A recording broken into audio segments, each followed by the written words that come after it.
Vous avez déjà entendu parler des fantômes. Il s'agit d'une apparition interprétée comme une manifestation surnaturelle d'une personne morte. Les fantômes peuvent être aussi connus sur d'autres appellations. On les surnomme revenants, spectres ou quelquefois ombres. Mais sachez que importe le nom qu'on puisse donner à un fantôme, ça n'enlève pas pour autant son côté mystérieux. Et quiconque raconte son histoire ou sent sa présence tremble de peur.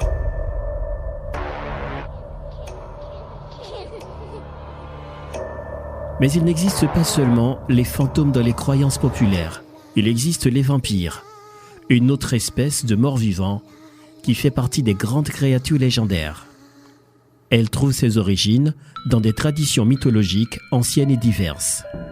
Ces revenants, contrairement aux spectres, se nourrissent du sang des êtres humains et leurs victimes, décédées des suites de morsures, deviennent parfois des vampires.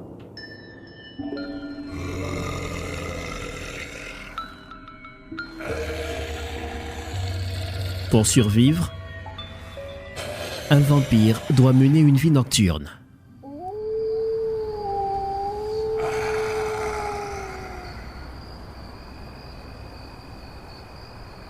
Popularisé au XVIIIe siècle en Europe, vers 1725, le personnage vampire apparaît dans les légendes d'Arnold Pearl et de Peter Plogoszowicz, deux soldats autrichiens tués pendant la guerre entre les empires autrichiens et ottomans, seraient revenus à la vie.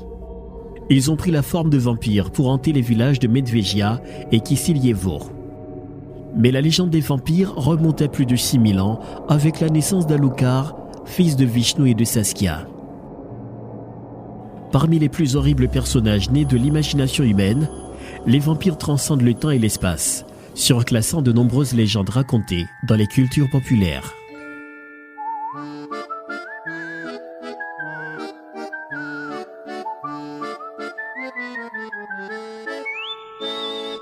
À 8319 km du continent européen, baigne dans la mer de la Caraïbe, l'île d'Hispaniola, autrefois appelée Saint-Domingue sous l'occupation française.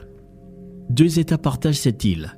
À l'est, la République dominicaine et à l'ouest, la République d'Haïti. Si les deux peuples diffèrent quant à leur structure, leur gouvernance, leurs objectifs, ils gardent cependant quelque chose en commun, le colonialisme. La partie ouest de l'île est peuplée par les descendants d'esclaves venus d'Afrique. Ils sont aujourd'hui plus de 11,4 millions d'habitants, répartis sur une superficie de 27,750 km². Haïti est réputée pour sa beauté naturelle, on l'a surnommée autrefois la perle des Antilles.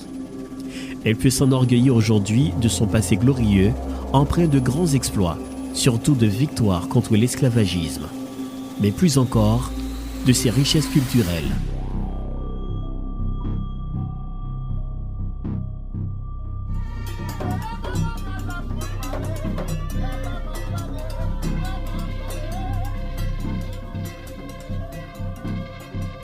Si dans d'autres cultures populaires, les aspects superstitieux occupent une place importante dans la vie des peuples, il n'en demeure pas moins une réalité pour les Haïtiens.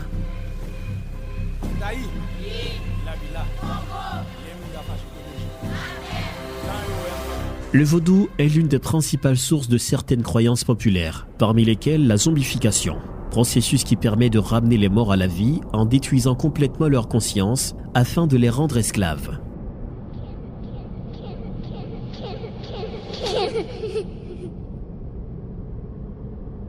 Les victimes de cette pratique occulte s'appellent zombies ou revenants. Il s'agit d'une personne fictive ayant perdu toute forme de conscience et d'humanité. Mais comment procède-t-on pour transformer quelqu'un en zombie? Quelles sont les différentes étapes d'un tel processus? Une femme malade. Si ça a une batterie à lui, ou bien son couteau à bali, ou bien son expédition à bali, à la mi-té mon point là-dedans, mon geta dans trappe la caille.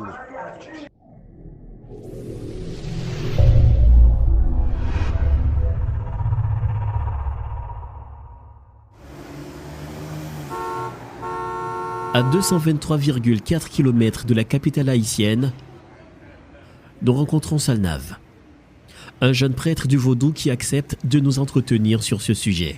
Moun sa gon nam qui vient joindre moun ka fay là. Moun nam ka joindre bon Dieu. Yon ay joindre malfecteur ou bien yon rete na corps moun là. À la mi ke moun sa enterré, yo pa élever moun là. Gomba écrit dans corps moun là, yo li astral. C'est ça que la astral là, moun nan point puis fait comme zombie.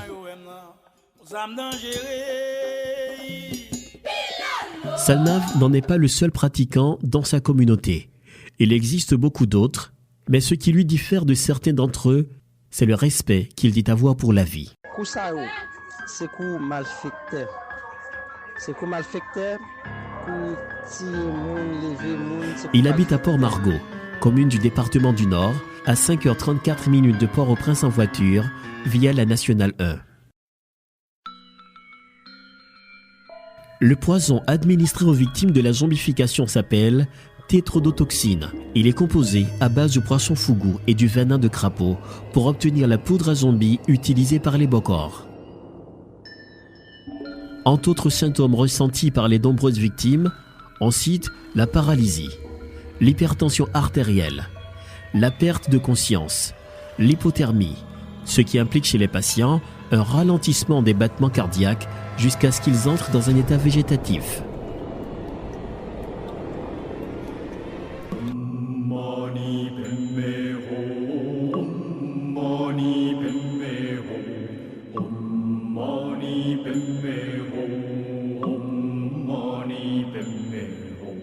Bélange Lorville explore la spiritualité depuis plus de 20 ans. Il habite à Port-au-Prince. Même s'il affirme ascensionner ce niveau de conscience, il peut toutefois apporter certaines précisions sur le processus. On a composé un poison, injecté dans le corps physique, on proche lui, on a venu à l'état de coup. Et à l'état de coup, ça veut dire qu'il est entré au niveau du non-conscient. Et que ça, il a fait n'importe quoi, il a mettre un antidote dans le corps, il a réveiller. Et puis, il a dominé mon nom. Ça, c'est l'aspect vaudouesque. D'après ça que je dis. Les gens qui pratiquent la spiritualité pure, ils vont pas accès sous bagage zombification, puisque les gens qui pratiquent la métaphysique, ils déduisent que la mort pas existé du tout. Ils disent que c'est seulement la vie qui existait. La zombification semble tromper la vigilance de la médecine conventionnelle. Malgré de nombreuses études sur les morts vivants, il reste pourtant un défi pour de nombreux scientifiques qui cherchent encore à percer ce mystère. En fait, normalement, il est difficile de cerner le phénomène de la zombification. L'unique piste qu'on peut envisager, c'est la piste d'empoisonnement. Pour et pratiquer cet empoisonnement dont je viens de mentionner, il doit y avoir une présence physique. Or, selon le témoignage de certains Bokor, il n'est pas vraiment nécessaire d'avoir un contact physique pour provoquer cette zombification. La poudre à zombie suscitait la curiosité de Wade Davis, ethnobotaniste et anthropologue canadien qui en obtenait un échantillon dans le cadre de ses travaux de recherche sur le vaudou et les zombies en Haïti. Il est aussi l'auteur du fameux ouvrage The Serpent and the Rainbow, paru en 1985. Et 2 ans plus tard, Wes Craven s'est inspiré du roman de Wade pour produire la version cinématographique intitulée L'emprise des ténèbres, avec les acteurs Bill Pullman, Kathy Tyson, Paul Winfield.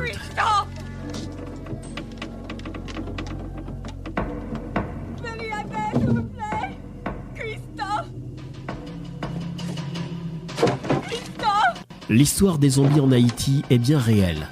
Ce n'est pas une simple légende née de l'imagination populaire.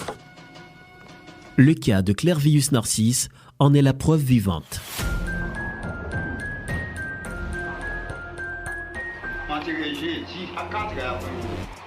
En 62, la fille moi j'ai.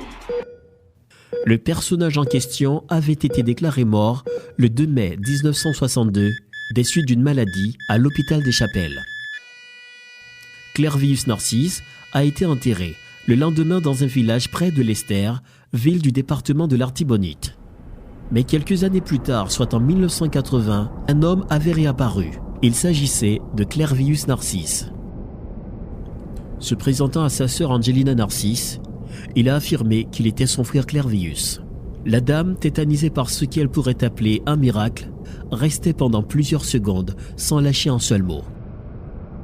Il ne s'agirait pas d'un imposteur ni d'un sosie de son frère. Clervius Narcisse est bel et bien celui dont elle a assisté les funérailles il y a 18 ans de cela. Le revenant a raconté à sa sœur qu'il a été victime de zombification de la part d'un bokor, sur commande de son propre frère, à la suite d'une affaire d'héritage. Clervius Narcisse est un zombie. Yo mes amis dans ce métier. Marc levé pour un pelle là, il faut moi. Bon voyage, il prend petit livre, il prend petit terre et pelle là. Bon voyage, pour aller passer à vrai, à faire où tout. Aller filer, c'est pas seulement piégé pour mourir. Bon voyage, quoi. Il prend petit point de terre pour laisser dans ce qu'elle a beau. De 1888 à 1915, des luttes sporadiques pour le pouvoir sombrent le pays dans l'instabilité généralisée. Durant cette période, aucun président n'a accompli son mandat de 7 ans. 10 ont été tués ou renversés. Cette période tumultueuse, marquée par des soulèvements populaires dans l'histoire d'Haïti, provoqua l'occupation américaine en 1915. Lorsque les Américains occupèrent Haïti, ils découvrirent le phénomène de la zombification. Dès lors, il s'est divulgué dans le reste du monde, influençant de nombreuses œuvres artistiques. Les zombies font l'objet de nombreux romans et deviennent des personnages fictifs à Hollywood. Parmi les plus célèbres livres inspirés de l'histoire des zombies, on cite Le Roi Blanc de la Gonave, de Faustin Ruckus. Cependant, l'île magique du reporter et explorateur William Seabrook va assurer le succès du vaudou auprès du public anglo-saxon, paru en 1929. Quant à l'industrie du cinéma, les frères Halperin tournent White Zombie, sorti en 1932. Haiti, land of the voodoo. Les zombies trouvent leurs origines dans la culture haïtienne, notamment dans le vaudou.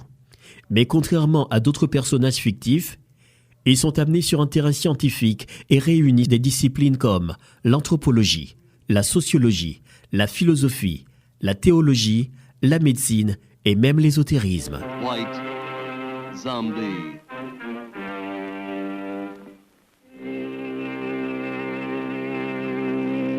Chacune de ces disciplines ci mentionnées tente d'expliquer le phénomène zombie en fonction de ses expériences. Mais les secrets de la zombification ne résident avant tout que dans la réalité haïtienne. Le phénomène zombie remue dans la mémoire du peuple haïtien des séquelles de 300 ans d'esclavage, les mêmes sorts que les maîtres avaient infligés aux esclaves dans les champs de plantation. Ils travaillèrent plus de 12 heures et ne reçurent que 2 repas par jour. Cette pratique pérennise à quelques niveaux malgré l'abolition du système esclavagiste. Les sociétés secrètes ont repris cette forme d'esclavage en jetant des sortilèges sur des individus qu'elles transforment en morts vivants avant de les accrocher à toutes sortes de travaux forcés. Autrefois, la zombification n'était pas traitée dans la législation haïtienne. Pourtant, cette pratique préoccupait plusieurs secteurs de la société haïtienne, jusqu'à ce qu'en 2018, le sénateur Jean-Renel Sénatus, conscient du danger que représente la zombification, transmette au grand corps les projets de refonte des codes pénals et de la procédure pénale.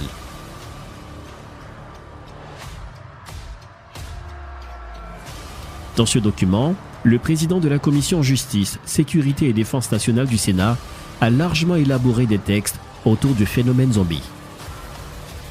On dit que la zombification est une pratique du vaudou, pourtant, les adeptes de cette religion rejettent une telle déclaration. Même s'ils reconnaissent que certains prêtres du vaudou ont souvent recours à ce sortilège, il évoque que dans chaque religion, il existe des pentes ascendantes et descendantes, et qu'il revient aux pratiquants de faire leur choix suivant leur niveau de conscience. La zombification, un phénomène réel en Haïti, vieux de plusieurs siècles.